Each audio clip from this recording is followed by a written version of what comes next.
रखें। और अगर हिसार, सिरसा, फतेहाबाद इन क्षेत्रों में गुल्ली डंडा भी है, जंगली जई भी है, चौड़ी पत्ती वाले खरपतवार भी हैं, तो वेस्टा एक खरपतवार नाशी की हमने पिछले साल सिफारिश की थी, वेस्टा का प्रयोग कर सकते हैं। वेस्टा में भी क्लोडिनाफॉप और मेटसल्फ्यूरान 2 दवाइयां मिली हुई हैं और उसको भी 35-40 दिन के बाद अगर किसान भाई प्रयोग करें तो 80-90% कंट्रोल मिल जाता है। किसान भाइयों, डॉक्टर साहब ने बताया कि एक तो आपको रासायनिक खरपतवार नाशक का चुनाव करने में सावधानी बरतनी है। जो उत्तरी हरियाणा के एरिया हैं जहां पे टॉपिक के प्रति प्रतिरोधक क्षमता गुल्ली डंडा में विकसित हो चुकी है, वहां पे किसान भाइयों को एटलांटिस का प्रयोग करना चाहिए। और दूसरी बात डॉक्टर साहब ने बताई कि भाई बिजाई के 30 से 35 दिन के अंदर अंदर किसान भाई को खरपतवार नाशक का छिड़काव अपने खेत पे करना चाहिए। एटलांटिस के छिड़काव में आपने इस बात का ध्यान रखना है कि खेत में ज्यादा नमी न हो, अन्यथा गेहूं पे भी दुष्प्रभाव पड़ सकता है। डॉक्टर साहब, गेहूं में खरपतवार नाशक का छिड़काव करते समय या किसी भी फसल में खरपतवार नाशक का छिड़काव करते समय अक्सर ये देखा गया है कि कुछ किसान भाई वही जो कीड़े मार दवाई वाली नोजल है, गोड़ वाली नोजल है, जो चारों तरफ फुहारा करती है, उसका इस्तेमाल करते हैं, जबकि इसकी बजाय दूसरी नोजल का प्रयोग करना चाहिए। तो इस बारे में विश्वविद्यालय की सिफारिशें क्या कहती हैं? मलिक भाई, जो कपास वाली नोजल है, कीड़े मार नोजल, वो ऐसी होती है और किसान भाई ज्यादातर दक्षिणी हरियाणा में इसी का प्रयोग करते हैं। इसका जो फुहारा होता है वो ऐसे पड़ता है, बीच में से खाली रहती है जगह, और किसान भाई ऐसे ऐसे इसका छिड़काव करते हैं तो पाड़े रह जाते हैं।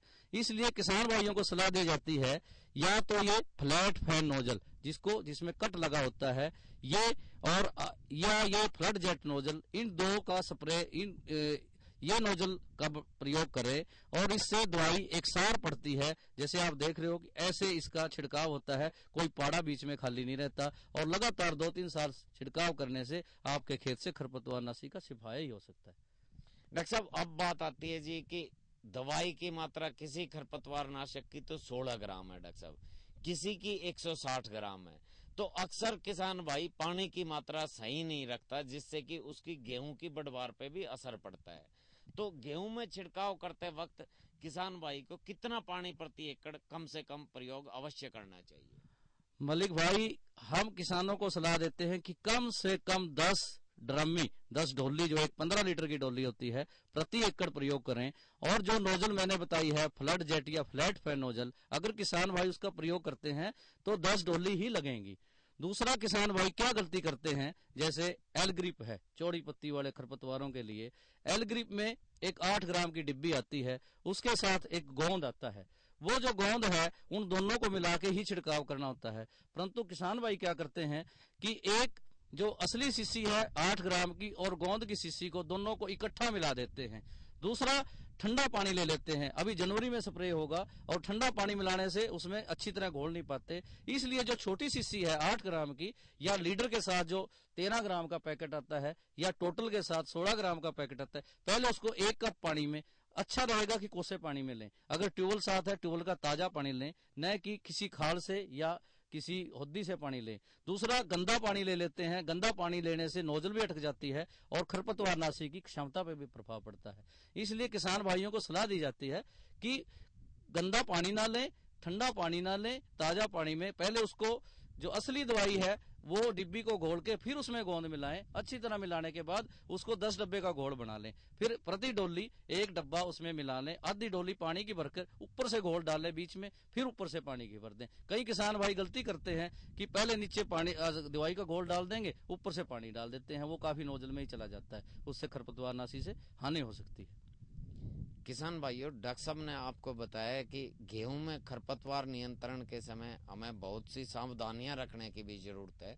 सबसे मुख्य सावधानी तो ये है कि जो भी दवाई के साथ चिपकने वाला पदार्थ आता है उसको आप अलग से थोड़े गर्म पानी में, गुनगुने पानी में मिला के उसके बाद आप अपनी दवाई में मिलाएं, और जो आप अपने ढोलकी से जिससे स्प्रे करते हो उसको कम से कम आधा पानी के भर के उसके बाद उसमें दवाई की मात्रा डालें तथा फिर ही छिड़काव करें, जिससे कि आपके फसल पे दुष्प्रभाव कम से कम होगा।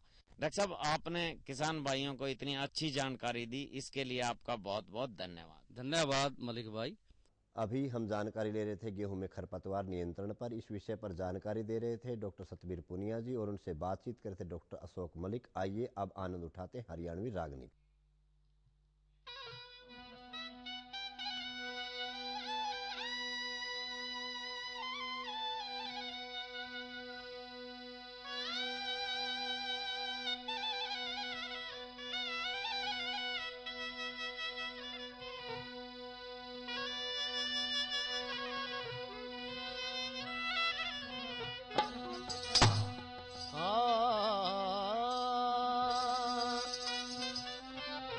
पति के श्यामी पत्नी के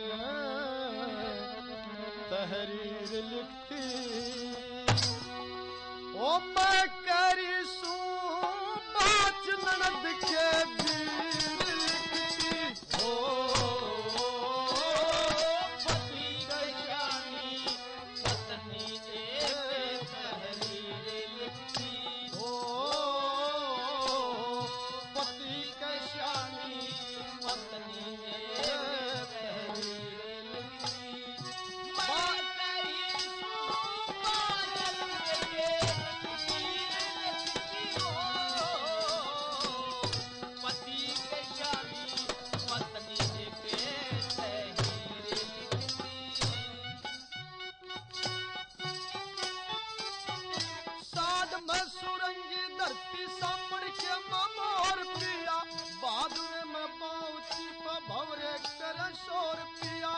सोजा में मोती सीप बरस घन घोर पिया। सोजा में मोती सीप बरस घन घोर पिया।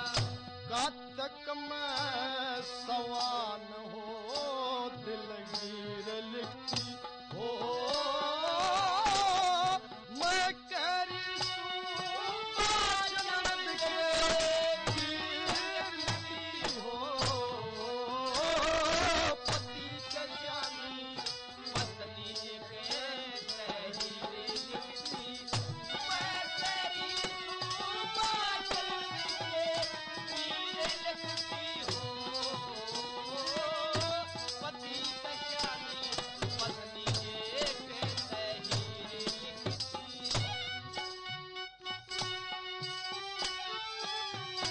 मंगसर सिंगड़ी पोम जम्मू माँ के माँ मंजारी पिया।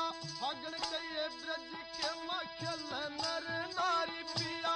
चैत में बनास्पति फूल फल सारी पिया। चैत में बनास्पति फूल फल सारी पिया। कर बंदर की रुत बसाक में दलगीर लिखती हो। मैं करी ननद के वीर लिखती हो। पति के श्यामी पत्नी के तहरीर लिखती। मैं करी ननद के वीर लिखती हो। पति के श्यामी पत्नी के तहरीर लिखती।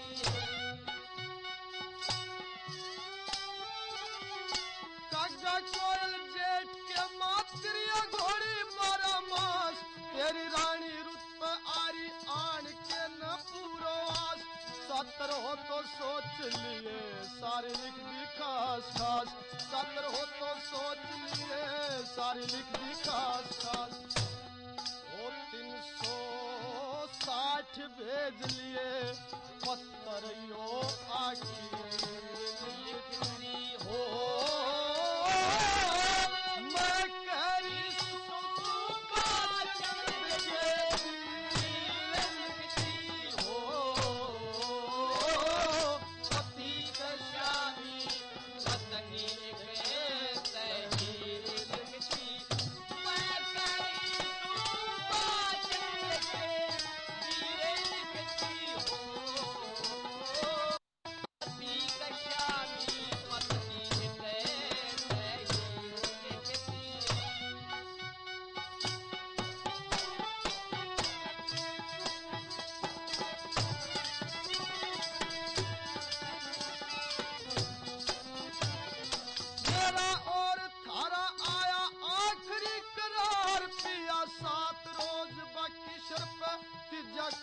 हार पिया कह वीर बड़ जोगी करो आने का विचार पिया कहे वीर बड़ जोगी करो आने का विचार पिया तो जल के मरूं मैं जल के मरूं चिता में टूटे सिर लिखती ओ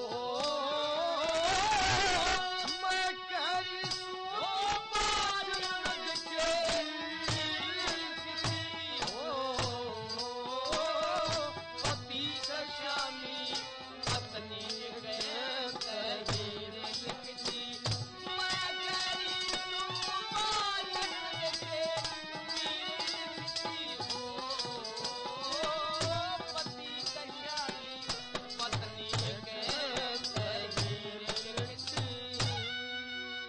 ये तो आनंद उठाया हमने हरियाणवी रागनी का। आइए अब नजर डालते हैं भारत सरकार द्वारा घोषित न्यूनतम समर्थन मूल्य पर।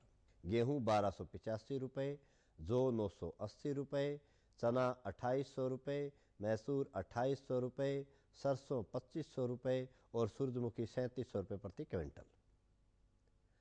धान सामान्य 1250 रुपए, धान ग्रेड ए 1280 रुपए, मक्का 1175 रुपए, जवार 1500 रुपए और बाजरा 1175 रुपए प्रति क्विंटल। अभी हम जानकारी ले रहे थे न्यूनतम समर्थन मूल्य की। अब समय है कृषि समाचार, मौसम, बाजार भाव का। इन सब के बारे में जानकारी दे रही हैं कविता और डॉक्टर अजीत सिंह।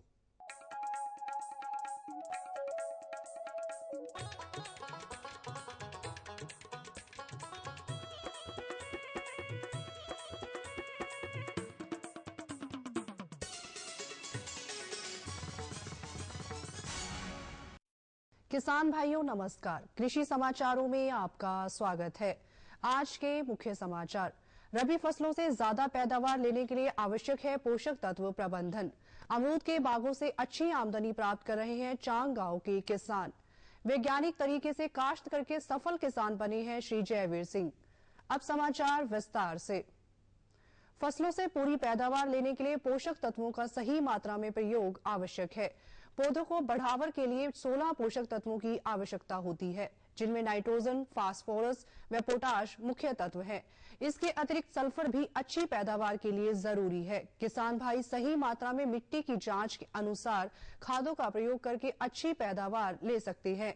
इस विषय में जानकारी देते हुए वरिष्ठ वैज्ञानिक डॉक्टर देवराज ने बताया कि आज मैं आपको समन्वित पोषक तत्व प्रबंधन के बारे में बताऊंगा। समन्वित पोषक तत्व प्रबंधन का अभिप्राय देसी खादों का रासायनिक खादों के साथ मिला के जमीन के अंदर डालना तथा पौधों की पोषक तत्वों की आवश्यकता को पूरा करना है। इसके मुख्य फायदे हैं, यह जमीन के भौतिक, रासायनिक तथा जैविक गुणों को सुधारता है, जमीन में जल धारण करने की क्षमता को बढ़ाता है तथा यह पर्यावरण को शुद्ध रखता है। देसी खादों में मुख्यतः गोबर की खाद, शुगर मिल की मैली और पोल्ट्री फार्म की खाद आते हैं। इनकी मात्रा अलग अलग तो है। गोबर की खाद को 6 टन प्रति एकड़ के हिसाब से, शुगर मिल की मैली को 3 टन प्रति एकड़ के हिसाब से तथा मुर्गी फार्म की खाद को 2 टन प्रति एकड़ के हिसाब से जमीन में डालें और इनको डालने का समय रबी की फसलें लगाने